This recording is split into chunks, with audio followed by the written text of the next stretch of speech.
Celtics Beat is brought to you by PrizePicks and the Gametime app. What's up, everyone? Welcome in. Welcome to February. Welcome to Super Bowl month. Welcome to the stretch where soon enough we say goodbye to football and it is all eyes on basketball and hockey. I don't want to dismiss hockey, but basketball really takes center stage come the middle of this month and beyond, because we have March Madness, obviously, at the college ranks. We'll crown a national champ there. And then, boom, right around the corner, NBA playoffs. And perhaps in these parts, the pursuit of Banner 19. Still getting used to saying that. With Evan Valenti, I'm Adam Kaufman. Of course, this week's guest, Chris Forsberg, NBC Sports Boston. Pretty much anytime you turn on your television to NBC Sports Boston, whether it is one of the studio shows, obviously pre-half post with game broadcasts, maybe it's Celtics post-up. I mean, the man is there. He's available to you, and today he's available to us. Chris, how are you?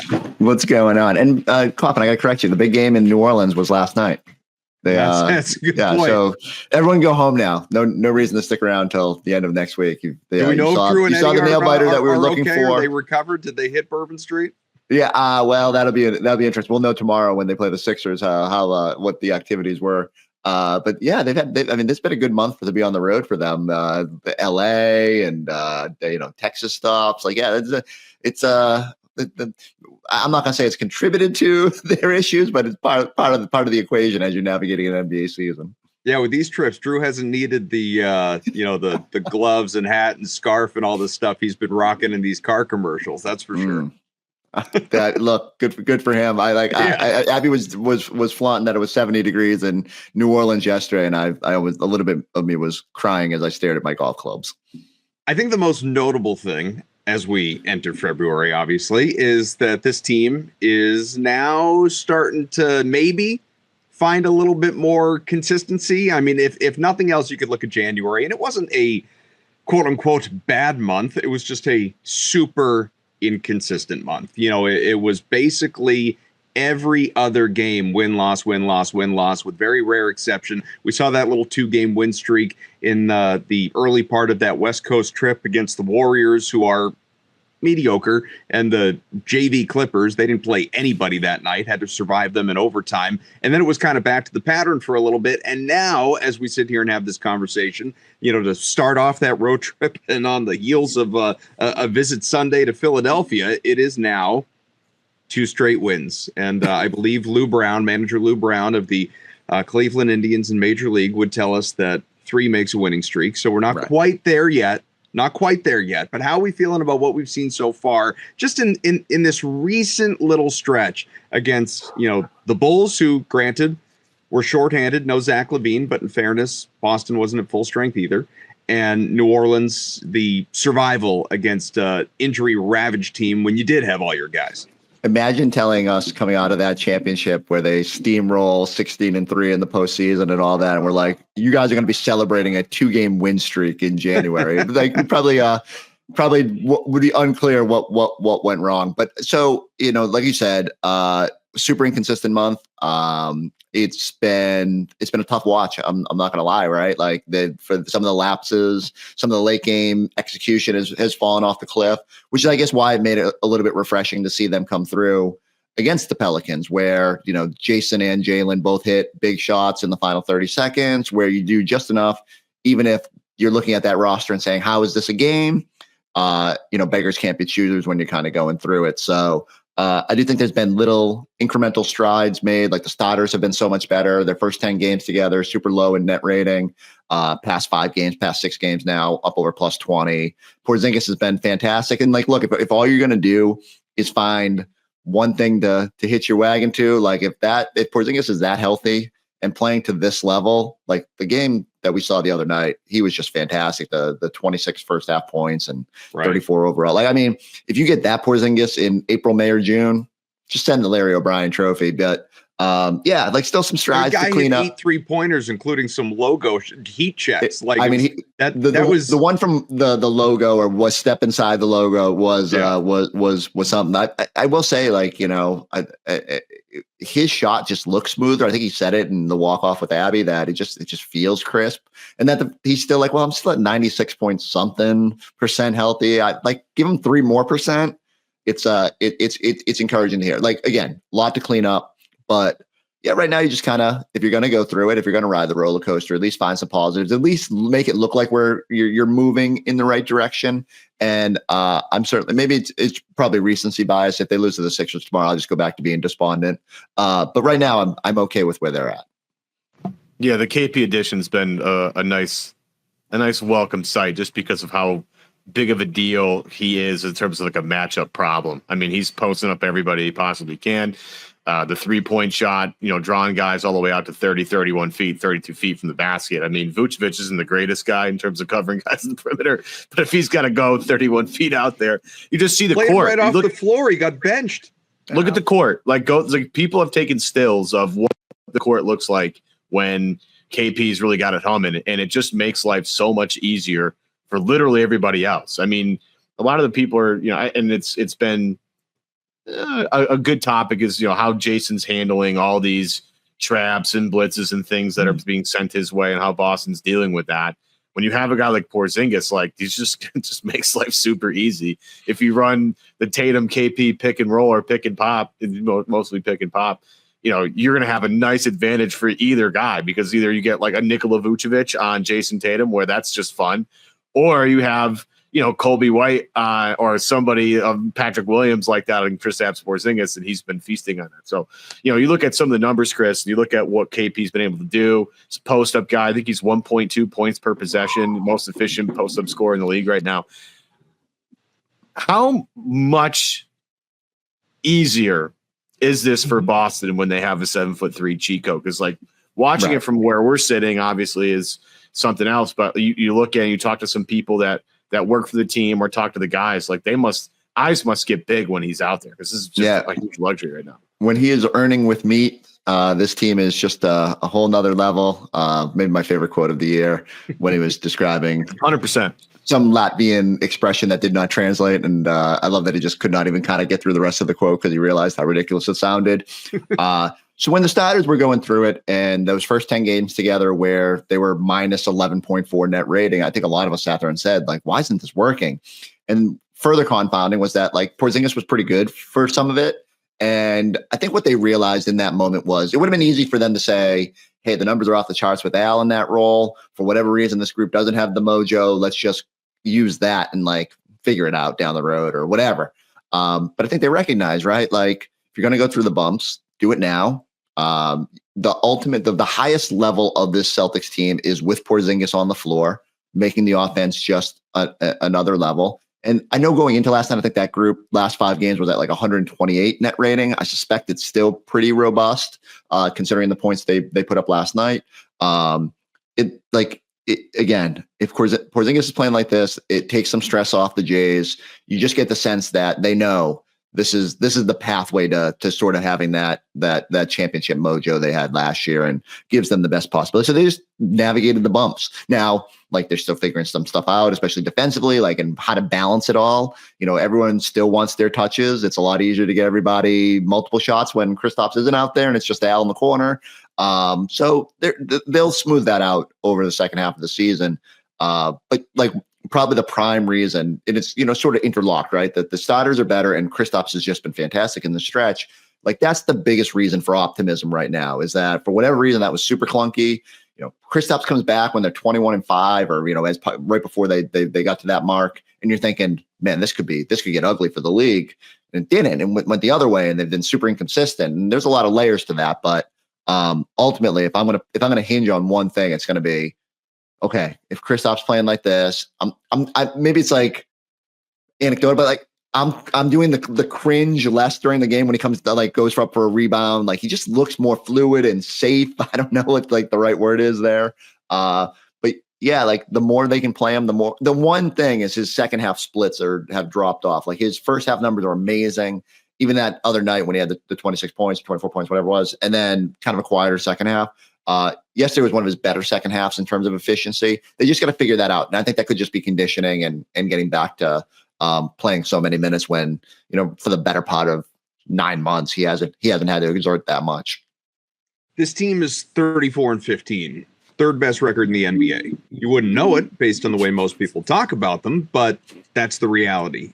Now, you look at a lot of what you guys just talked about and what we've been dissecting so far and what we've seen over the last month and whether or not there's room for optimism and all this stuff as you kind of expanded upon. You can't ignore at the same time that last year was in all the best ways, a really long year.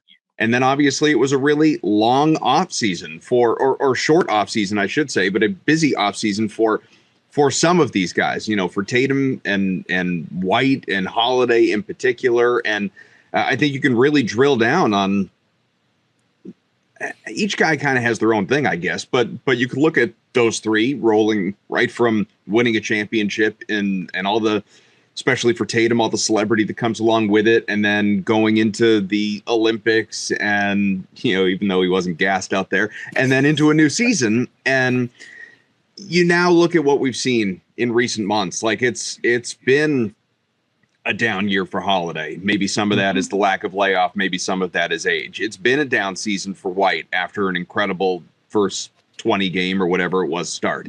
Tatum, like you said, is it a little bit of a downturn? Is it just the way he's being defended? Brown, I think, has mostly been pretty consistent. Porzingis 3-point shot hasn't fallen. Yeah, that's true. Porzingis started off unavailable. Now he's come back and he's starting to get into a little bit of a rhythm. Al is just, say what you will about the man. He's not ageless. He's going to get a little bit older. I know you want him to, the royal you want him to be here for all eternity, but eventually he's going to slow down. And we're seeing at times some of that as well. I bring all of this up, I guess, as a build up to, is a lot of this just kind of expected? It physically, mentally, emotionally, psychologically, with what they did last year on through to where they are now, and what the goal is, obviously, the carrot that's in front of them that they're chasing, to where record's fine. Like you're not worried about falling out of a top four, losing home court. They don't care, I don't think, really about chasing the 1 seed and having, home court advantage all the way through the playoffs. Nice as it would be, I don't think it's a priority. Like if it's going to be Cleveland, it's going to be Cleveland. Do you have to start to build in some more forced rest days and whatever else? A great example, when Tatum popped up on questionable in the injury report before the Chicago game, I was certain he was not going to play. Not because he couldn't or didn't want to. I just thought, I know he's a hard guy to take off the floor. I thought this is a day they're going to make him just sit. This is Tatum. This is a rest day. Sorry. Like, you got to do it. I appreciate that he's not a Kawhi, an Embiid, and all these guys that just really embrace load management. He wants to be out there every single game. That's great. But I think physically we're going to have to start to slow some of these dudes down, in the lead up to April. So does that have to kind of start now? Well, I think you're looking at the schedule and you're thinking probably like if you can just navigate to the deadline, to the All-Star break, you get like a little bit of a break. Like where not only do they get, and it's not going to be a huge break for Tatum because he's got to fly cross country to Golden State and do all that, and all that comes with the All-Star game. But then you come back and you play that one game against Philly to start the second half, and then I think they get that weekend off. So there's going to be baked in like a really quiet 10-day span where I think you can kind of hit the recharge button. Derek White, well, as much as it was fun while he was in that All-Star conversation, I hope when he went to join the Olympic team, he missed out. All his family was in like Cabo for his 30th birthday, and he didn't get to go. And they brought a cardboard cutout of him and like texted him while he was in Abu Dhabi and all that. And so I hope he gets to go sit on a beach and just relax. I hope Drew Holiday, whatever they got to do, him and Al can rent an Airbnb with multiple cryo chambers or whatever to be feeling better. But we'll see. I think there's a potential here for navigating the second half season, back-to-backs, whatever that needs to be. But I feel like they're in a good spot. I feel like they're navigating it well. I do agree. Like they need to find Tatum a day or two along the way. Although making game winners, so let's not sure we need to nitpick too much. All right, let's take a quick break, tell you about our good friends over at PrizePicks. PrizePicks is the best place to get real money sports action. With over 10 million members and billions of dollars in awarded winnings, PrizePicks has made daily fantasy sports accessible to all. You just pick more or less on at least 2 players for a shot to win up to 1,000 times your cash. Run your game all season long on PrizePicks. Koff, the big game's almost here, and it's now or never, bud. And this is the last opportunity for us to win some money via football with PrizePicks. Don't miss out on this because it's the best place to win cash while you watch the big game. And PrizePicks, they're doing us all solid, Adam. They're giving us basically a free pick for the game where all you need is one of the starting quarterbacks, whether it's Pat Mahomes or Jalen Hurts, to throw for 1 yard. And then if you hit on one more stat correction, you get real cash. That's it, okay? So if we look at my PrizePicks for the big game, I'm picking Pat Mahomes more than half a passing yard. So there's the free one, basically. That's bold. Yeah, I mean, I know. I'm going out there on a limb, but we're going to take that guy. I don't know how you don't do this one. Jalen Hurts, more than a half a rushing or receiving touchdown. With the way they use the tush push, Adam, it's a lock. It's just an absolute stone cold lock. What do you have, 3 last game, 2 or 3? Unreal. And then the last one, Saquon Barkley, more than 115.5 rushing yards. Any one of those, I feel like this is easy money right here. And again, you put those 3 together, that's good for 5 times your cash. Getting the money, it couldn't be any easier. In less than 15 minutes, watch the money just roll into your account. Heck, PrizePicks even uses Venmo. Truly couldn't make it easier for you. Download the app today. Use code CLNS. Get $50 instantly after you play your first $5 lineup. Once again, download the PrizePicks app. Do it today. The code CLNS. Get $50 instantly after playing your first lineup for only $5. PrizePicks. Run your game.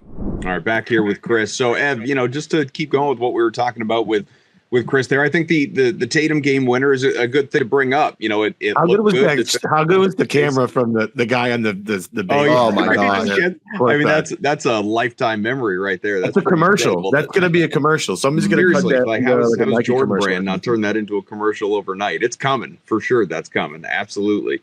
Back in the anything is possible days, but yeah, I mean, I don't worry about Tatum. I think, for one, I think we can finally, if people haven't, put the whole Tatum isn't clutch narrative to bed. I think he's hit enough of these big shots late in games, even when he's, struggling. Not that he was struggling last night, but even in a specific game when he's struggling, can't find a shot, whatever. He still does generally show up in these moments. It was a nice thing to see. I'm sure it was a confidence building thing to see, but Ev, there's just so much in front of this team again that I really think, again, building on what we were just saying with Chris, I think they need to find a way to sort of slow this thing down a little bit after a crazy month. Yeah, and it's eye on the prize in terms of what you really need to build for. You need to build for, somewhere between 16 and let's call it 20 whatever games coming up at the end of the season here. You gotta build up for that, and however you do that. It's going to be on everybody to sort of be honest here. I think, Tatum, the Celtics have 3 guys that are Ironmen. They have Tatum, White, and my guy Sam Hauser, who also, for the most part, doesn't miss time. So, the one thing I'll throw Jalen there too. Jalen, unless he's really hurt, plays. So this team over the past 7-8 years, when the guys that are really important need to play, they play. But when you look at Drew Holiday and you look at Al Horford and just the injury history of Kristaps Porzingis, you're going to have to be careful here. I mean, Al, I say it all the time, I just want him to have fresh legs so that 3-point shot's good for the playoffs, right? Yeah. When the 3 isn't falling, it's surprisingly frustrating to watch Celtics, run anything on offense because Al is such just just a safety valve over in the corner somewhere. And that shot being there all the time and him hitting that at a respectable clip makes him so much harder to guard. KP's awesome and so is Tatum and Brown and all that stuff. But that leak out shot's important. That, if you go back to the first half of that New Orleans game on Friday night, Sam Hauser hit a couple of threes, and it's do you know how big that is to have that consistently going through the net for Boston? Because they already have so many guys that are hard to guard anyway.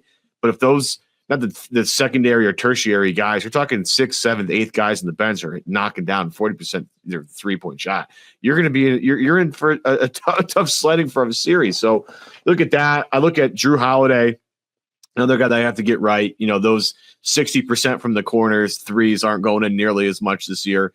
That's a little bit of an issue. And Derek White, Derek, I always measure Derek's shot by like the floater game, not necessarily the 3-point shot, but if he's put on the deck, getting into the lane, or just like pulling up from 10 or 8 or 12 with that little runner, like if that's going in, then you're in a world of trouble, because he doesn't need a lot of room for the 3-point shot to get off.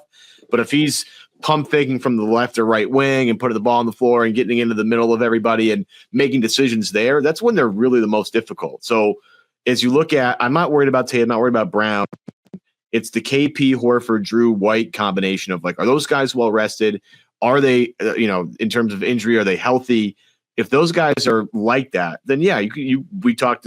Chris mentioned earlier, like just send the Larry O'Brien Trophy right back to TD Garden. But if they're not, life gets a little bit more difficult. And I don't know, Forsberg, of those 4 guys, and I'll eliminate Porzingis just because I think he carries a little more weight.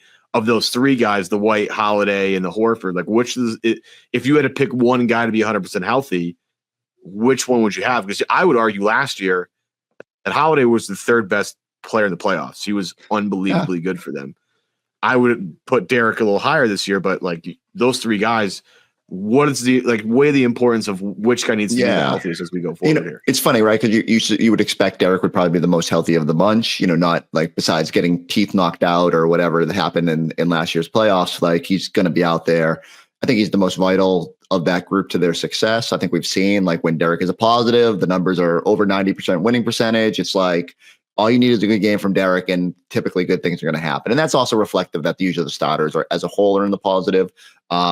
I have confidence that Drew, I don't think he's going to be back at 60%, but like he showed last year, he knows how to pace himself. He knows like when to turn it up a little bit. When you've won 2 gold medals and 2 NBA titles, it's probably a little bit tougher to get ramped up for New Orleans on a Friday night in January. So I'll give him a little bit of a pass. I think Al's the same way. Like while he's been steadier, and I don't think he has as much of a reason for a downturn, he is 38. And I think we know that when it matters most, he's typically going to knock down those shots. So as uncharacteristic as those guys missing has been, like if you're telling me they're going to make that against Cleveland in the 4th quarter of a playoff game, I'm probably a little bit more confident. So I do think it's, one of the things I was thinking about as you guys were running through it is, and I haven't really given this much thought, is they are playing the starters a lot right now in terms of like everybody's healthy finally. They haven't had a lot of opportunities to run the top 9 together and figure out that.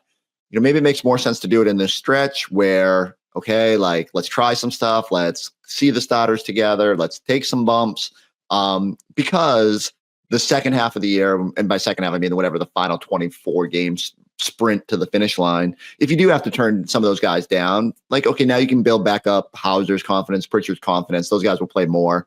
You have enough depth where that shouldn't be an issue. But I guess this is the sort of figure it out stage.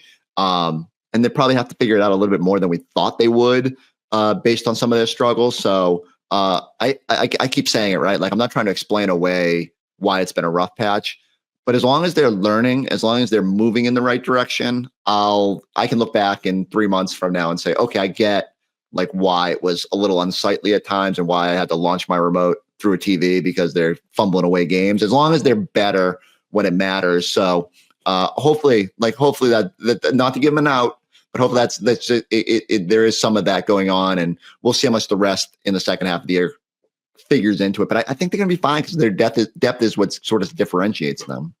Is there a general concern, or is it just the physicality of it all? You know what I mean? Like the ability to just stay out there, be healthy, water's going to kind of find its level, that type of thing? Or is there something that you're specifically worried about that maybe is a little, I don't know, less mechanical, a little more, this just doesn't fit compared to what we saw last year? I mean, ironically, like the starter struggles, the first 10 games together and they're minus 11.4. It's just like, it's so jarring when there's so much talent in that group. How are they so bad in that stretch? And even like, I think they were 6-4 overall in those games. So like good, not great. I was worried about that. It's turned the last 6 games, like I said, up over, I think plus 20 something at this point. The offensive rating has been great. So they're kind of figuring that out. I was worried about the clutch stuff. I was worried about the clutch stuff last year, and then they steamrolled in the playoffs, 6-0 in clutch games. Like, it's a reminder that the data does not usually transfer. But I did think like I needed to see them be better. So even in that, I think that's why you watched the New Orleans game and you're maybe not like super warm and fuzzy, But when JB and Jason are each knocking down big shots when you need them, it makes you, it's okay, good. Like they're definitely growing in that. Dick Leip sent me a stat after the game and I was blown away. Like to tie or take the lead, last 5 seconds, Tatum now has as many made shots as Paul Pierce, 13 in their career. And I mean, the guy's not even 27 yet, right? So it blows away because we just became so conditioned to Paul Pierce making that shot all the time. Mm-hmm. And now Tatum's doing that, and he's certainly gotten better at it. That he's even, he was off the board in clutch player of the year odds to start the season. No one would have thought, based on his struggles in that situation, that he would be in that conversation. But like I think at least 3 of those shots this year now. The winner against Toronto, he had one against Houston, even though they lose it in overtime. And now this, and you just feel like game's slowing down a little bit for him in that moment, which sounds crazy because he's like so good. But I keep thinking back to that Denver game a couple years ago and like rushed at the finish line, didn't get a great shot. There's obviously been multiple instances where Celtics haven't gotten the best look in that situation. So there's progress. And if the starters are good and they're good in the clutch, I go back to it. They're like, they're going to win a title. It's just a matter of they sometimes lose their mind and it's super maddening in those moments. And they just got to tighten that up. We'll let you go in just a couple minutes. And, before we do, I got to mention, obviously, the next game of this road trip is at Philadelphia. And this team is not what people expected it to be, obviously. You want to talk about the big man, the MVP caliber big man on their team? I can't. I brought this up. Have you know this? Like I brought this up yesterday or the day before on our text thread. Of all the things I could not have anticipated when it comes to, guys that like Ainge drafted that kind of floated through here and they were gone. Like Max Strus turning into a player doesn't shock me. I wanted them to keep him at the time when they chose Javonte Green or whoever it was. Like Neesmith becoming a player doesn't shock me. He just didn't really get the run, didn't get the opportunity here.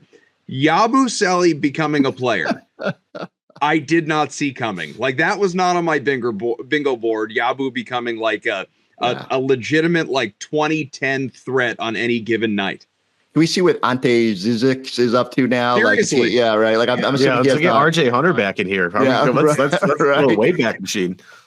So like to me, Yabu always had potential. It just was clear, needed to probably get out of the NBA spotlight a little bit, which was weird because he like crashed the draft that year. No one's really heard of him, but he always had the potential. The one thing that I guess kind of gave me belief that he would be great is like every time he popped up in international play, and more so lately with the Olympics and how good he was for France. Sure. But like every time I would watch him in the international game, it was like, wow, he's made a ton of strides. He got his body in better shape and just became like a legitimately good basketball player. And I think we're seeing that now, like just even beyond the base stat line, he's going to really help a team, and he fits the modern NBA really well, and he shoots it well from distance now and gives you defensive versatility. It would be as we look ahead to the trade deadline, there's not a lot of deals that make sense. And I don't suspect Philly, because of the fact that they'd have to get down to the bottom 6 or get a top 6 pick on the lottery, you'd be really rolling the dice to tank and try to just like better your odds there. So I don't think they're going to move off of players. Like who knows how much Embiid will play at the finish line. I think they're more like you cross your fingers, you hope that you catch lightning in a bottle with that trio. And by trio, I mean Gershon Yabusele, Tyrese Maxey, and whoever else you want to throw in there. Because Paul George and Embiid are just too much of a wild card.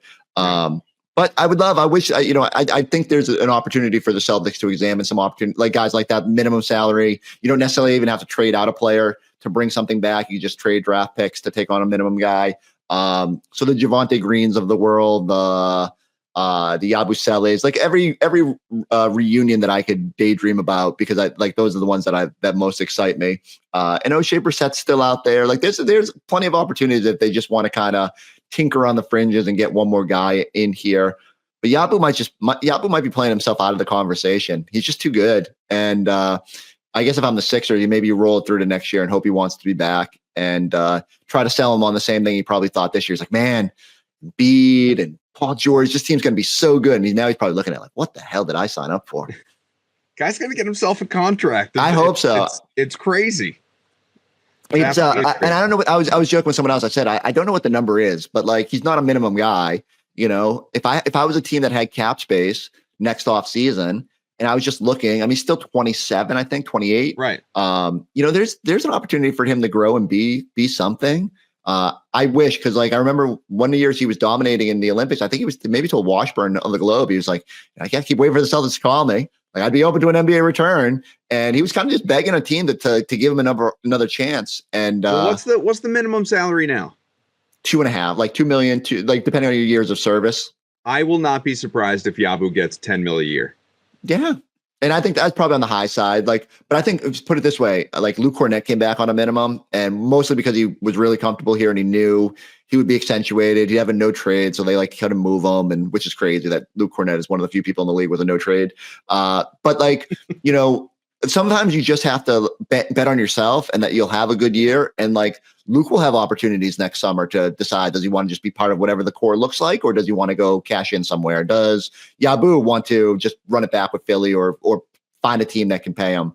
What should happen is Utah, Danny Ainge should take some of that cap space they got and reunite with Yabu and figure out whatever, if he's a piece of their core. Ainge is already trying to make good with IT right now. There are only so many. I'm kind of jealous. He can fix this time of year. I love Isaiah, and I've been kind of against the idea because I don't love the idea of he's someone who needs to play. And I love the idea of him being here. I would love if he was like an assistant coach or something. But if he's trying to do the comeback thing, it's just not enough reps here to maximize what he needs to do.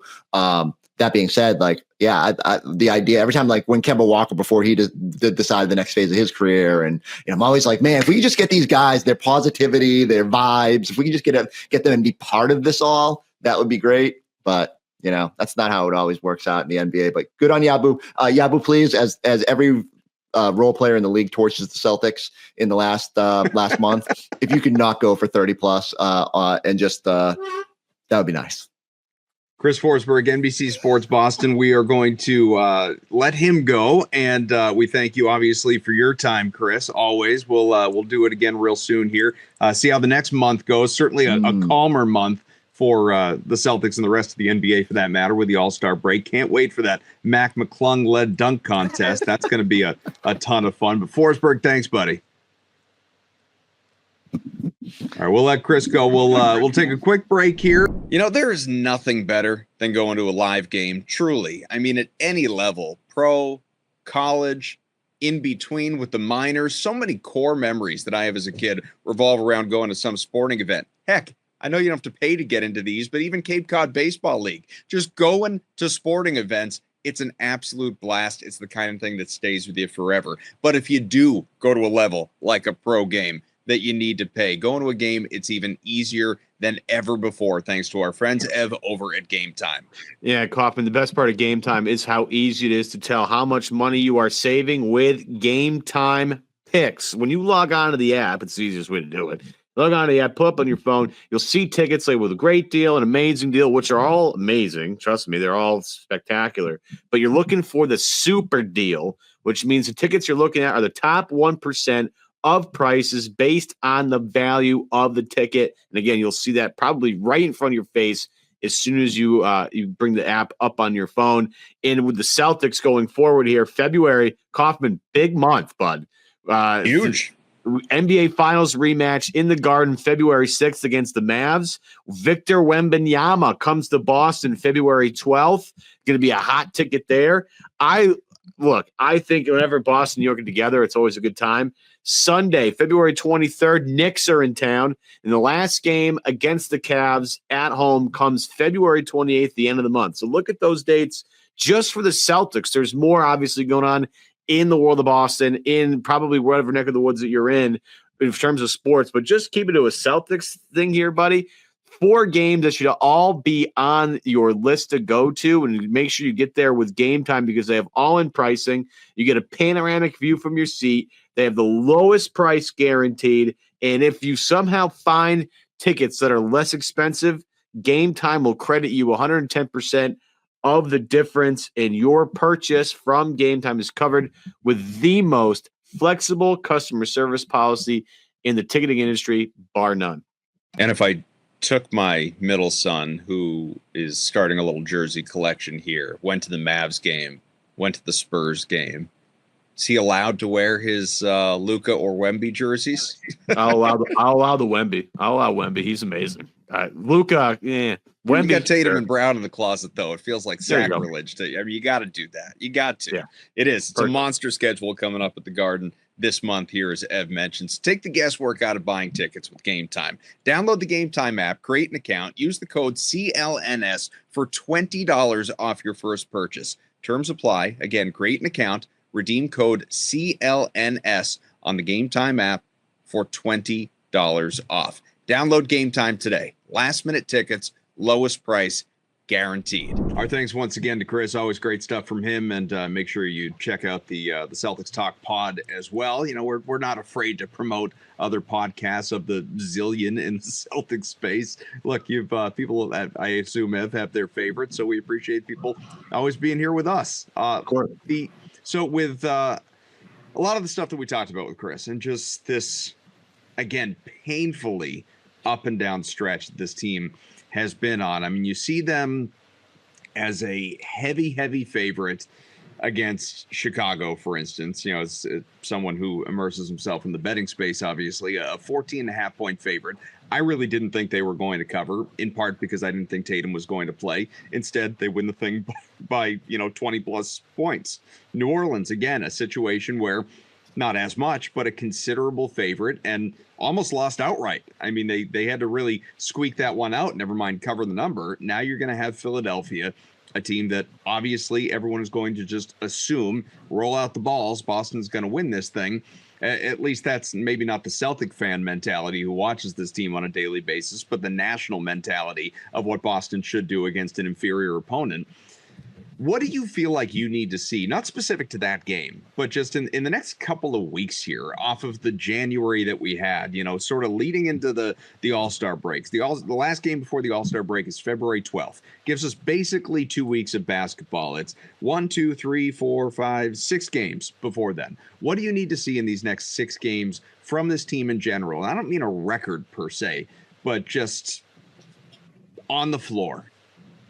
Just think more activity defensively. I think if you're going to get on the Celtics or anything, I think it's just their defense. I just think they're kind of walking through the motions right now. I mean, I love Trey Murphy, so it was fun for me, but Trey Murphy going off for 40 plus is not great, I love the guy. In fairness, though, who else was it going to be? Like Zion didn't play. Murray got ruled out now. Season now, apparently. So it was Murray and Murphy, pardon me, and McCollum. Like, that was it. Yeah. That's, and obviously, again, the kid's an unbelievable basketball player, and he just got paid this offseason, and he's a guy that I really like. I mean, he's just fun to watch, but having him go for 40 plus is not great. Again, I just think defensively, I think they just need to tighten the screws a little bit. I think they're kind of sleepwalking through it. I mean, there are possessions. I can't go, pull specific ones, but you'll know what I'm talking about. The guys just not giving it their all on defensive side. Like, they're one-on-one with somebody and they just get blown right by. And it's like, Derek White's getting blown by on defense. Like, this is not what I normally am accustomed to. Like, Jalen, who has spent more time guarding number ones than anybody else in the league this year. That was a great stat that we saw the other day. He's not as good defensively as he was last year. He took a lot of pride in that last year and made it a point to tell everybody that he was he was disappointed not being all defensive team, and how he puts that effort in. Like, we're not seeing it this year. Now, is that on purpose? I think maybe so. I think they're just trying to, look, man, this is a marathon, not a sprint. We have to get to the end of this thing. But if you're looking for things to get better, that's number one thing with a bullet for me. They're still a top 5 team, top 10 team on offense and defense, which is where you want to be. But they can certainly be better on that end. They've been better defensively, pretty much ever since Brad Stevens got here. They've been a really good defensive team. And I think it's just more guys just locking in a little bit better, like locking in a little bit more and taking more pride in that end. Because I just think that's the problem. The only, the exception is Jaden Springer, who's out there guarding guys all 92 feet. It just seems like the biggest dude's doing. He's the biggest pain in the ass I'd want with a live dribble. Like, I wouldn't want that guy any near me, but it's probably because I suck at dribbling. But like, it's just one of these things where, just getting on guys tighter, not letting them go blow by you. Like certain guy, like a Zach LaVine, like he's on a heater right now, and if he gets by, sure. But like some other guys, you're like, okay, what is this? You know, this is Derek White and Drew Holiday. These guys are both first team all defensive guys. Like you have Jason Tatum, who's maybe the most versatile defensive player in the league with the way he can guard point guards and centers. But at the same time, like they're still getting wins. I think at the end of the day, the W is what means the most, because as you look at the rest of the landscape, you're trying to keep certain teams at bay and try and stay at number 2 in the standings, so you at least have home court until the Eastern Conference Finals. But I would like to see better defensive rotations out of guys, and as we talked with Forsberg, getting more reps together again as they reintegrate Kristaps. Porzingis is going to be huge. I don't know about you. What are you looking for? Like, are you looking for, better shot selection, guys getting hot, like a Hauser or a Jaylen Brown from 3? Like, what are you looking for over the next couple of weeks? I would like to see, and this probably won't happen the next couple of weeks specifically, but over the stretch run anyway of the regular season, I want to see White look a little more like he did in the first few weeks of the season. I want to see Pritchard, who was like, no doubt about it, sixth man, turn back into that guy who was a consistent scoring threat off the bench. It's, Hauser, that'd be nice, but those two guys in particular, and it's not even, I feel like I should include Holiday in the mix, but there's a part of me that, a la Travis Kelce, it's not a perfect comp, but I just sort of feel like he's saving himself for the postseason. You know what I mean? Like, we're going to see a different Holiday when we get to April, May, June, if the Celtics are lucky enough to still be playing at that point than we're seeing right now. I just think there's a conservation of the body and energy that is happening right now. Not that I would, the competitor that he is, ever expect him to admit to that, but I just sort of feel like that's what's happening with him right now. I'm hopeful that's what's happening with him right now. So I guess it's and you'd like to see Brown's 3 start to fall with a little more consistency. You'd like to see Tatum, who's been, I know he had the good night against the Pelicans, but he's been super up and down over the last couple of weeks in terms of, not even just whether or not he hits his shots, but, shot volume. He's been more deferential. I'd like to see him, take over some more of these games. I'd like to, in these next 6 games, I'd like to see a couple of, I'm not getting greedy. Like, I don't need him to drop 50. I'd like to see a couple of 30-point games out of Tatum. He averaged 30 points last year. I'd like to, a couple of those, like just a little bit of a, nudge reminder of kind of who they were last year, who we've seen them be at points this year, who they hope to be going forward, obviously. Just a couple of those performances, because, in the stretch that you've got, like, Philly should not be a problem. Cleveland is going to be a competitive game. Dallas probably will be too. Kyrie tends to rise to the occasion for games like that. I know there's no Luka. The Knicks, especially in New York, that's going to be tough. Miami, I mean, will they have dealt with the Butler thing by then? Who knows? That team is sort of floundering. And then Wemby, who I really did not think that Wemby was not just him, but that Spurs team was going to knock off the Bucks as we sit here last night. I didn't think that was going to happen, let alone blow doors. And Wemby, huge part of that. So he is just getting better by the day before our eyes, obviously, and getting more consistent than he was as a rookie. And here he is as a first-time All-Star. So, if these 6 games coming up, you got at least 2-3 in there that on paper are pretty tough. We'll see how they all bear out in reality. You'd like to see Boston at least go 4-2 on this stretch. I mean, that would be, I think, something that would satisfy most people going into the break if we are going to throw a record on it. But those are some of the things that I want to see. And then, once we get into the, quote fingers, second half, because I know we're way more than halfway through the year at this point in time. I don't know about you, before we wrap up this show, I'm a little bit surprised, and not in a bad way. I think it's actually a good thing. I'm a little surprised that the Cavs have sustained this.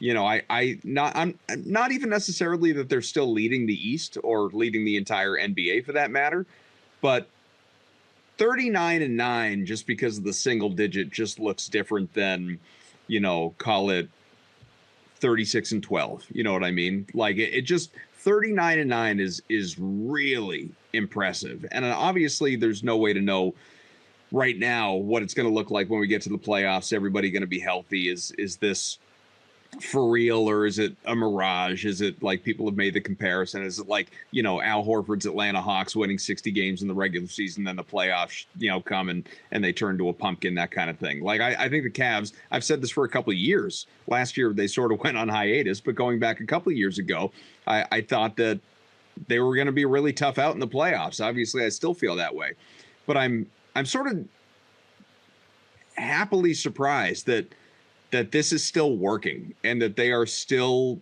night to night making life difficult for their opponents and doing what they're doing with a deep roster, but maybe not the most household names. Well, they're not household names because they haven't gone deep in the playoffs yet, but they're 6-5 in their last 11 games. So it's not like they haven't hit the skids too. And this is something you got to acknowledge here. Sure. But I mean, if you look at the roster and at the way they play offensively, I mean, they are one of the best teams at sharing the ball and cutting in the league, if not like number one. What they can do with the two guards with Mitchell and Garland is tremendous. I mean, they have two bigs between Jared Allen and Evan Mobley, and Mobley's gotten way better this year.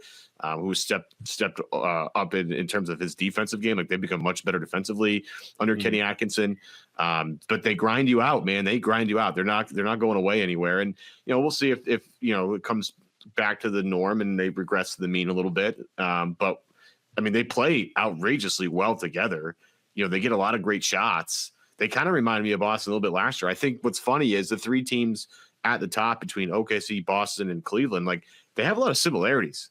I think if you take Boston's team last year and you look at what they were able to do, and this team this year obviously a little up and down, but they all kind of look similar in terms of they play great defensively and they have some matchup problems for a lot of people. And at the end of the shot clock or the end of the game, they all have guys that you can go to and get a bucket.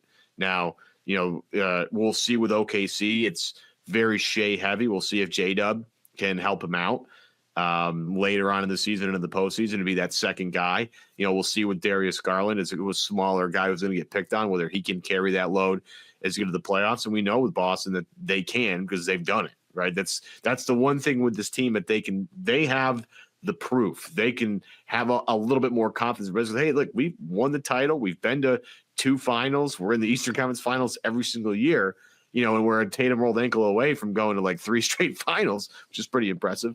But, it'll be interesting to watch them down the stretch. I think their way of playing basketball is going to keep them in the first overall seed. I think they're super talented. But it'll just come down to matchups at the end of the day. When it comes down to playoff stuff, they're definitely going to be a real problem for teams.